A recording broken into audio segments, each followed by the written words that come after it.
Welcome to the Survivors Empowerment Summit. I'm your host, Te Youngblood. I am a trauma release guide and I help sexual trauma survivors reconnect and love themselves more so they can create healthy relationships, feel safe in their bodies, and set healthy boundaries. I am here today with Naomi Gale.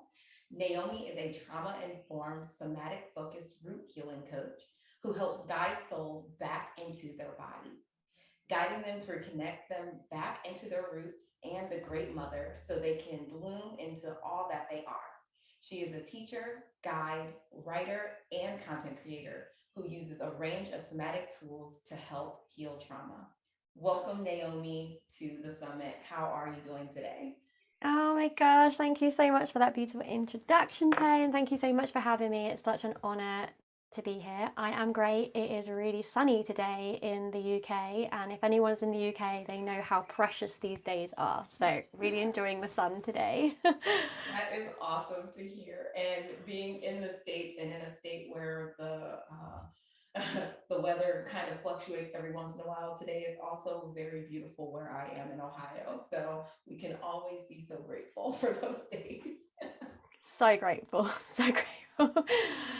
So to kick us off here, what I'd like you to do, Naomi, is just tell us a little bit about yourself and how you got into this work.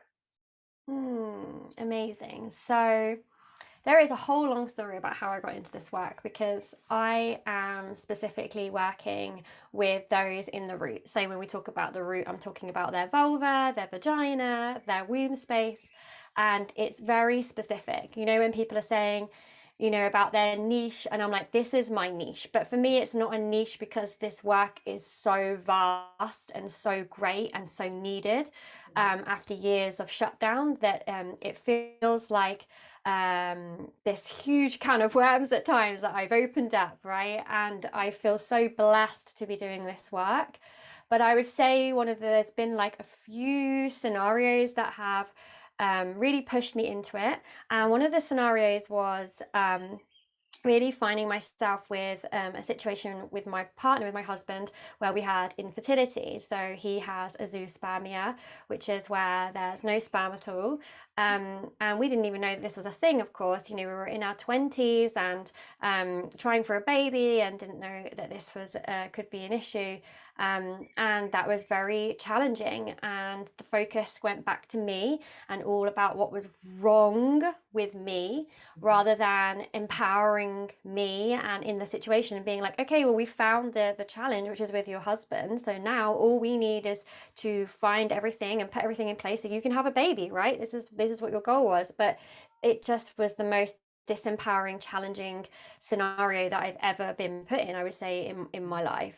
I've come from a very challenging, traumatic childhood. And so when I found myself on this healing journey in order to try for having my baby, this conception journey, I was sort of again open this can of worms of, okay, well, what is it that I actually need after years of not putting myself first, so yeah, so then I ended up on trainings after I had my children. They're donored from Greece, they're half Greek on the sperm side, so we went to Greece in the end, and there you really were held and loved and treated as a whole woman, which was such a treat after being treated so abhorrently in the UK. Mm-hmm. And yeah, and then I was being reached out to randomly, like on social media, because I just randomly shared my journey on social media, just in case it helped one person. Mm-hmm. And yeah, and then I just thought I need to help people more professionally. So I started training. And the vagina training perhaps was one of the latest ones that I found myself in. And that was the one that really rooted me and grounded me in and showed me how necessary it is for us to literally be going into the root and working somatically. So yeah, that's a roundup as quickly as I can of how I ended up with working with the vagina in this way. So That is actually really interesting. And you definitely did teach me something new. I didn't know that there was this I don't know what you would call it, but like medical improbability of not being able to actually produce sperm or have sperm. I didn't know that was a Hmm. thing. So I'm glad that you definitely came out on the other side of that and decided that you wanted to help other women with something so crucial, Hmm. especially like you talk about in the root space. So, what exactly is somatic root work and how does it work? So, somatic root work is about coming into our bodies and really tuning in and really being aware of what it is that we're feeling and experiencing within the root space. So, when I talk about the root space, I'm talking about, some people say, oh, are you talking about the root chakra? And yes, I am talking about the root chakra. I'm also talking about the vagina. I'm talking about the vulva externally, internally, and I'm talking about the womb space. I'm talking about the ovaries. I'm talking about the fallopian tubes. I'm talking about everything there that we can feel and experience by tuning in. Mm-hmm. And somatic work for me in my space and what I guide people with is by coming in either through movement, so moving in and being with the breath and being with the feelings that arise, the emotions that arise, the experiences physically. And then it will also be when somebody feels ready on their journey. This is never necessarily something that somebody is ready for instantaneously.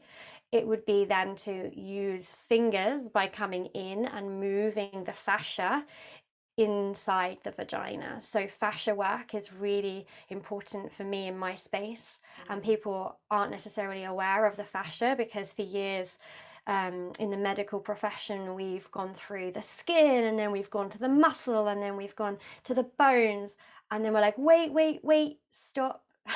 There's actually something else. It's the fascia. And now we're really aware, thanks to so many wonderful people who are writing about this.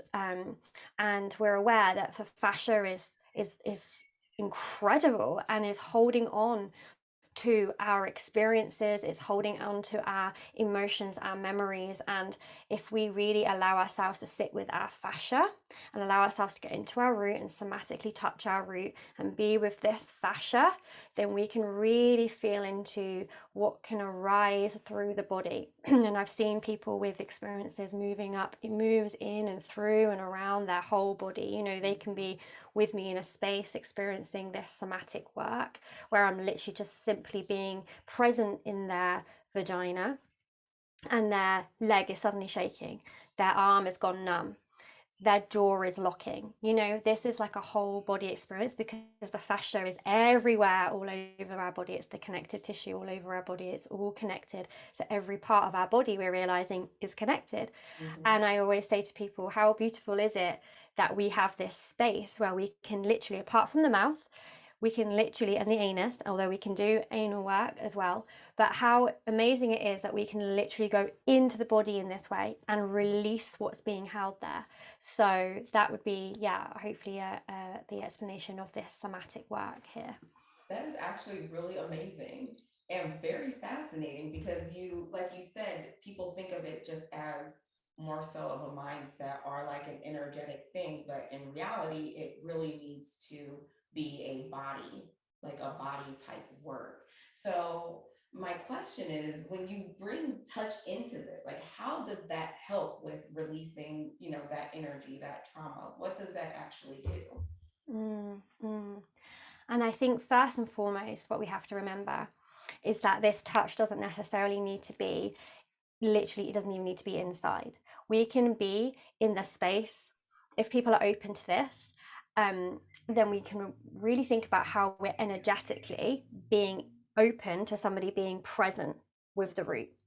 Because what we experience with our vulvas and our vaginas in society today and in the past, of course, is presence that's been either unwanted, presence that feels very forceful, presence that doesn't feel holding and nourishing and loving.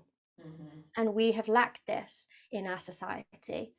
And what we're really coming towards with this work is somebody being present with their root, with the vulva, with the yoni, with the vagina in a way that means that they are being held and loved, and the presence just being there at the entrance to the vagina, at the vulva, at the labia can feel intense and phenomenal and grounding.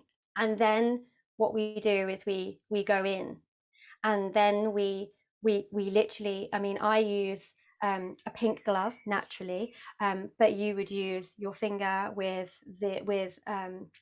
choice of lubricant, and you would be there in your root space in the vagina, just pausing, literally just holding the finger in the pelvic bowl. So we think about the pelvic bowl, we can think about that as housing everything, right? So in the energy of everything, so in the energy of the womb and the energy of the ovaries, which hold on to so much energy, in the energy of the vagina and the energy of all the muscles that are in there. And it's a really complex, beautiful system all within there.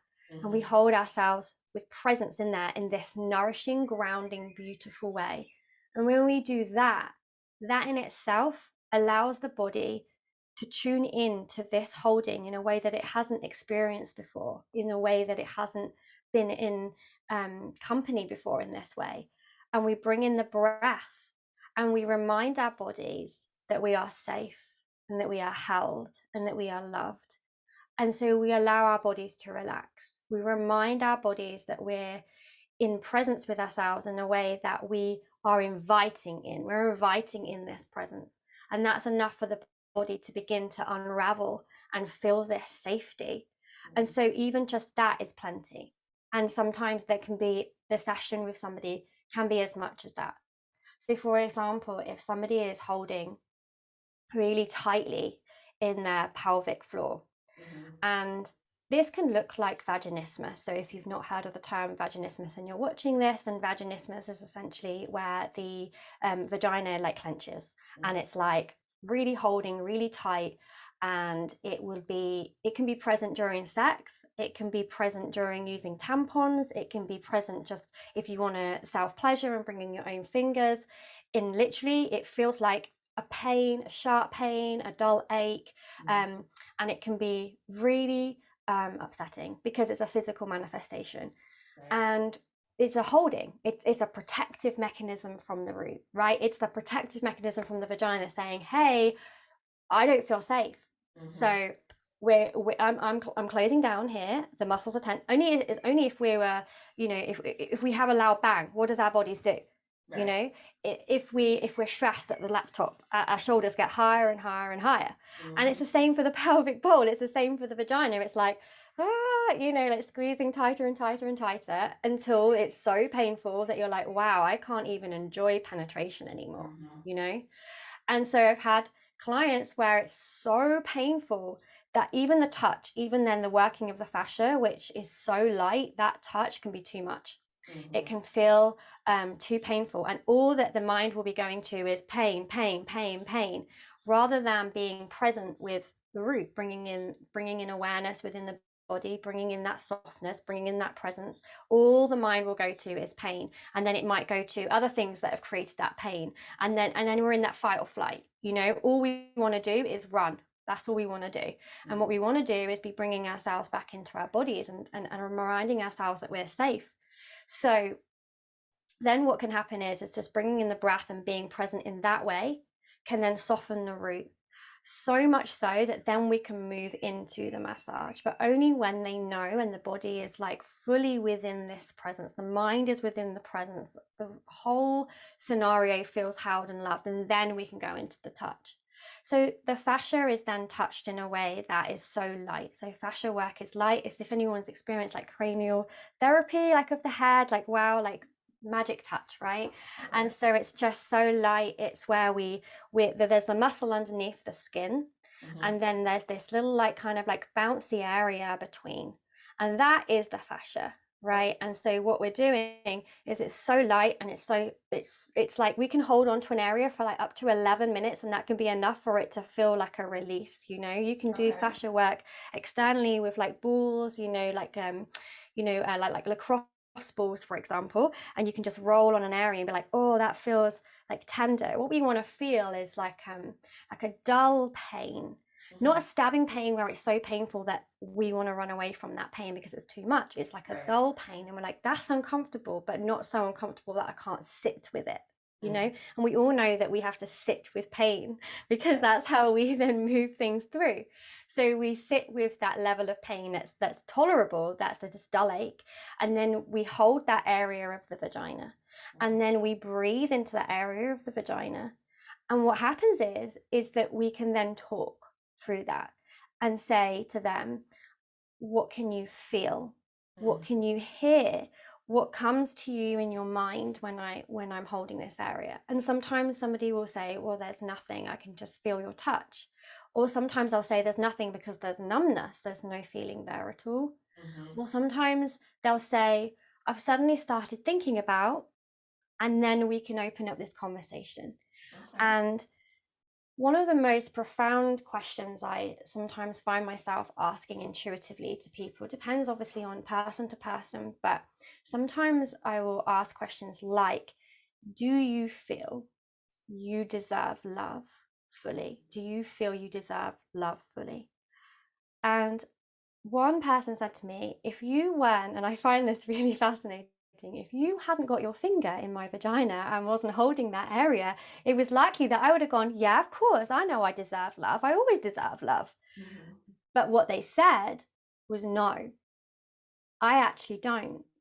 And then there was the tears. Then there was the realization.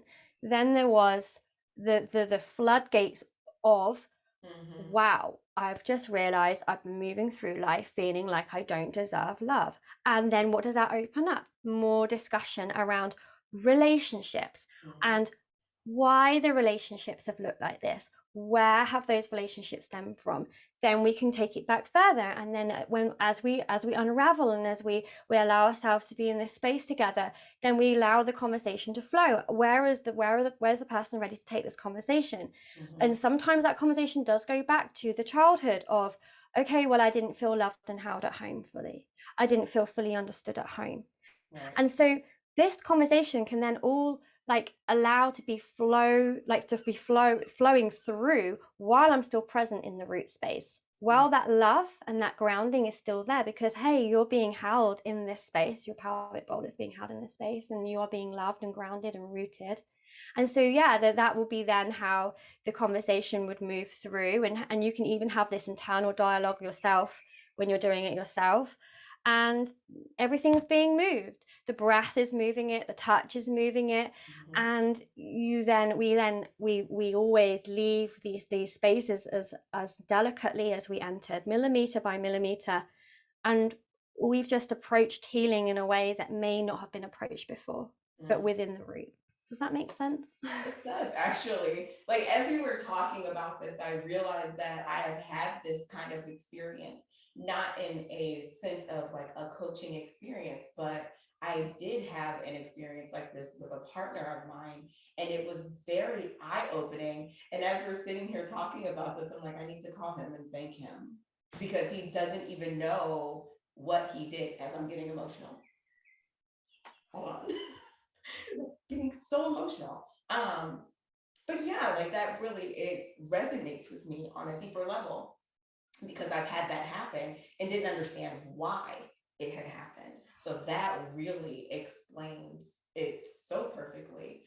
Um, and really makes me realize how vulnerable someone has to be to allow something like this, like to allow this type of healing, because it's not, it's not a traditional sense of healing, but someone has to go into this wanting to be that vulnerable, wanting to actually be helped and healed. So that makes an abundance of sense that I didn't even realize.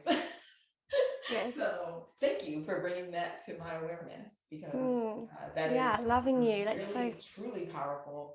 And yeah, yeah, I understand that to the core, honestly.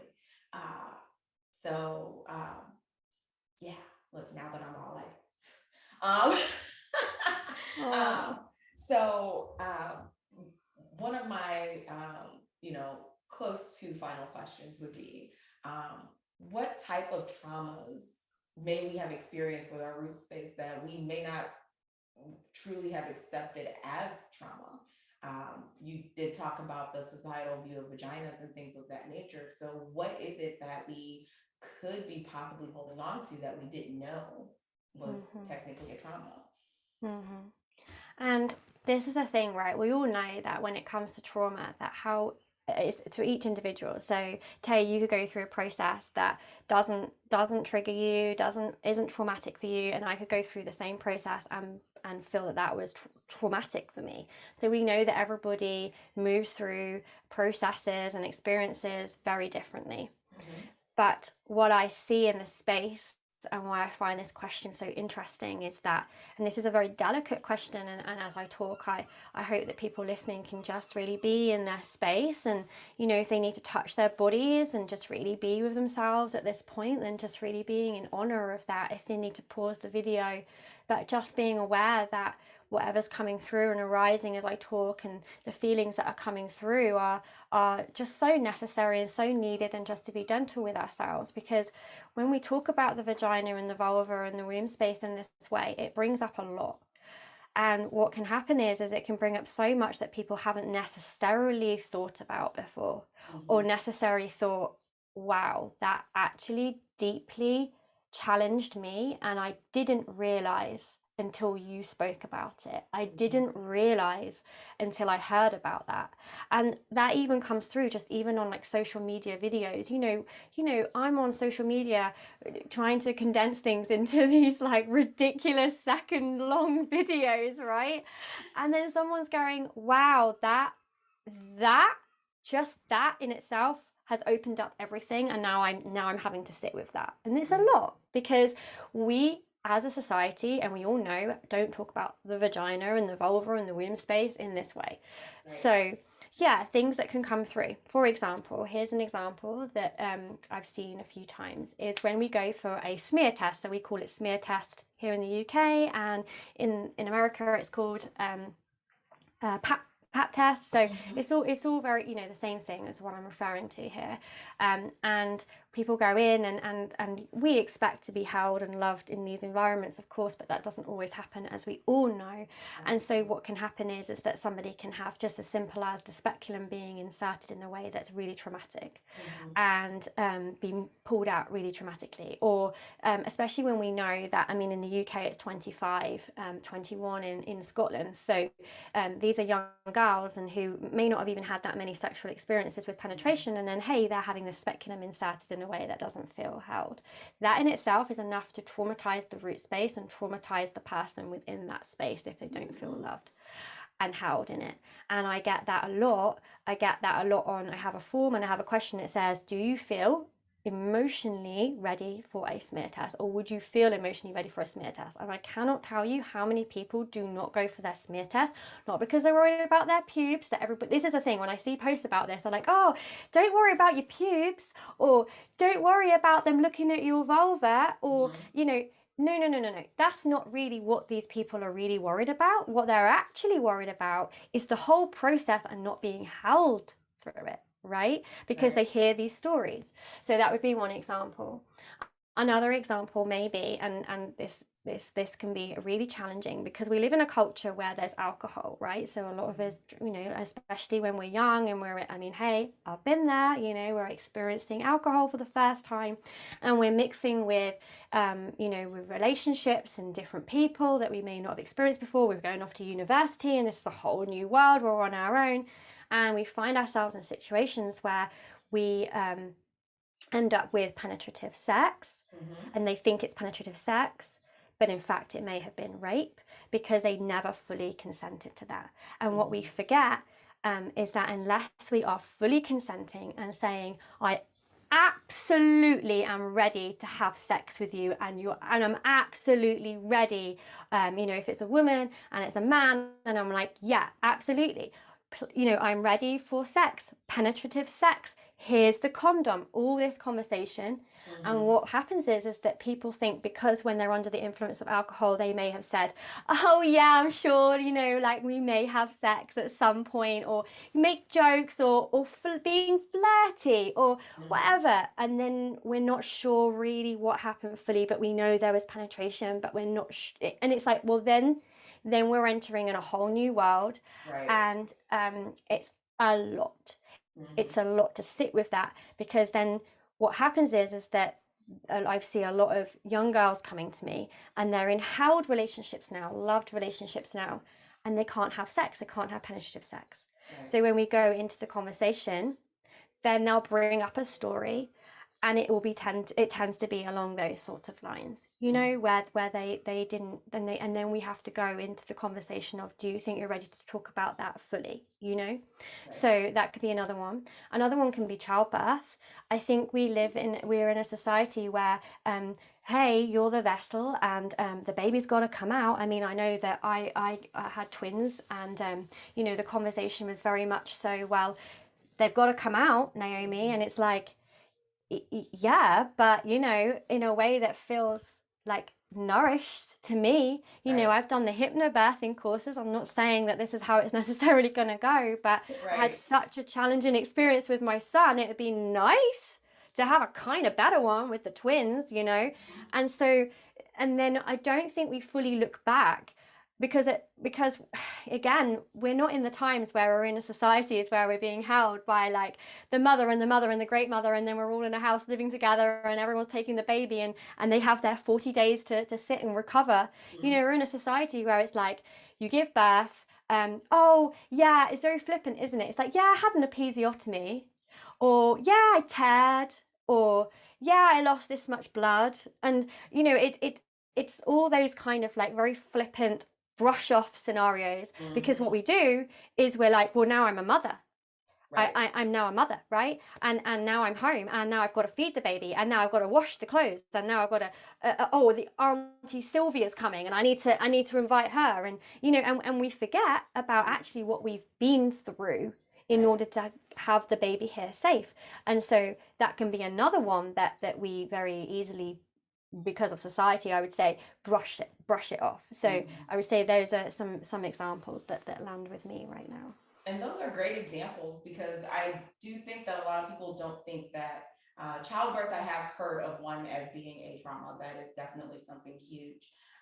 But even something as simple as getting a smear or a pap test, I didn't realize that, you know, here in the States, they want us to get them, you know, depending on your age, as young as 18, sometimes as young as 16. And sometimes those people have not had penetrative sex at all. And that can be definitely scary. So it's interesting that you say that, because it reminds me of how, you know, people go into doctors and realize that they aren't the space that they need for that root work, for that root space is not being held to the same standards as we would hold it. It's almost like that joke of, well, can you take me out to dinner first?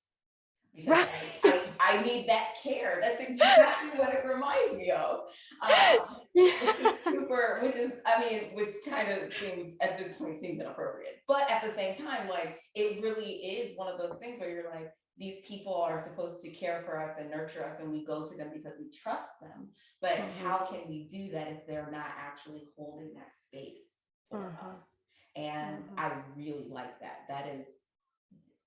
It's got my wheels turning now. Like, there's so many uses for this. And I think that people don't even realize that this is something that could be life-changing for them, especially in this space, you know, for women and women who have people who have vaginas. So it's one of those things that is super important. So thank you for sharing those views. And, you know, what I really would like to hear from you is, you know, two key takeaways or two key points that you would give someone when it comes to starting their healing journey, whether it's with you or just in general. Like, what are your two key takeaways for them? That's a really good question, Tay. It's such a good question. I think the first one would be the importance of being present with ourselves and with our root space, and allowing ourselves to sit with what comes through when we sit with our roots. So creating an intentional space for that. It doesn't need to be anything grand and flamboyant, but if you're somebody that's experiencing any pain, if you're somebody that's disconnected in a way that feels like it's a challenge right now, then there are ways to come back into connection with yourself. But it's gentle and being gentle with yourself. And so it could be a matter of just literally sitting in your bedroom, feeling held and nourished in the space that you're in. Maybe you've had clothes on the floor and you've tidied them up and you're like, okay, now I feel good. This is my space and this is my safe zone. And I'm going to come in and light that candle. And the candle is the honor of me. That candle is the honor of me. And so I'm going to just sit with my root. I'm going to sit with my heart. I'm going to sit with my womb.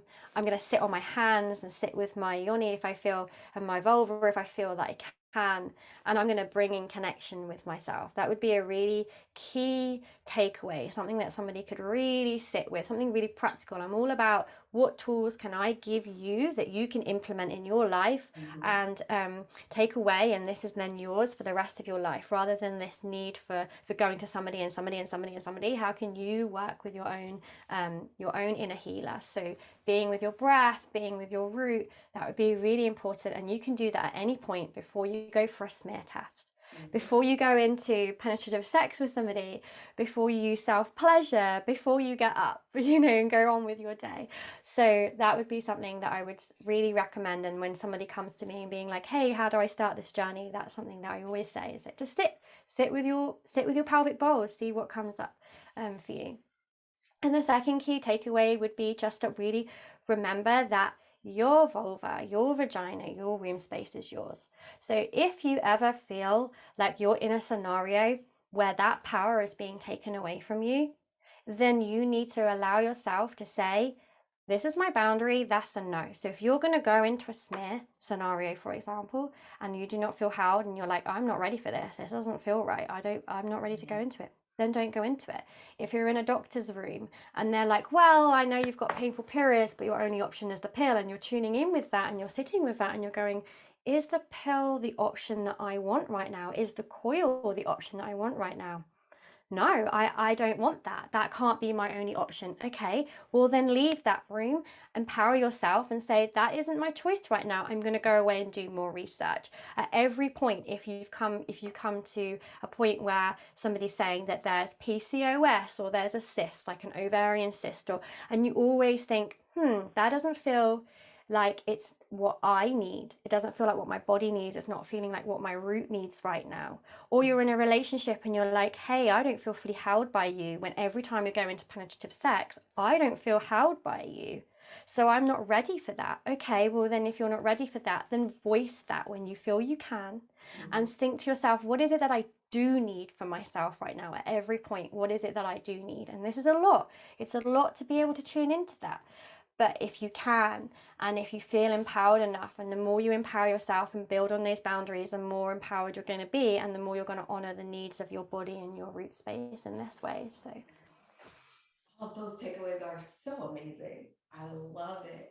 And with that, I have to say that your free gift really goes into all of that as well, which is a video that you've made on how to massage the vagina, which I find completely fascinating. And after listening to, what you do and how this all incorporates itself, I just love the fact that you have decided to share this with the world and share this with an audience. So just like everyone who has ever been through something like this and really wants to grasp this concept, thank you so much for bringing this to light and giving us something tangible to look at and actually be able to get back into our bodies and be more present.